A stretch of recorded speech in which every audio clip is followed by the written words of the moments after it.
10 Muslim students have been found guilty of disturbing the peace and conspiracy. They're from UC Irvine and UC Riverside, and the case stemmed from the 2010 disruption of a public forum with the Israeli ambassador. Jamie Chambers has more on today's verdict in Santa Ana. Before the verdict was read, the judge asked people not to become emotional, but when the verdict was handed down guilty, family and friends gasped and then ran from the courtroom. Guilty of the crime of conspiracy to commit a crime, a misdemeanor. Guilty of the crime of disturbing assembly, a misdemeanor. The 10 UC Irvine students were convicted of 2 misdemeanor counts to conspire and then to disrupt Israeli Ambassador Michael Oren's speech on the UC Irvine campus last February.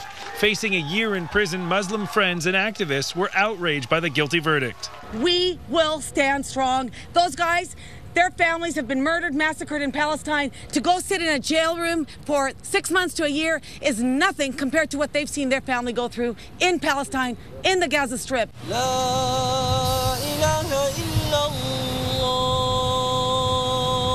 While sentencing was being decided by the judge, a prayer session was held outside. Students say they were only targeted because they were Muslim. It is a shame that you have people in this county, especially where I reside, that are building this Islamophobia.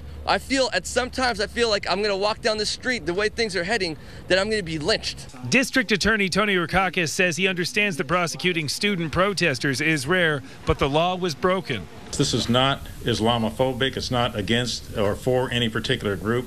This is strictly about the rule of law and not allowing one group to shut down another. I want to say that I respect the court's decision. However, I would also like to emphasize how proud I am of my actions on February 8th. In the end, there would be no jail time, only probation, a $270 fine, and 56 hours community service. From Santa Ana, Jamie Chambers, KTLA 5 News.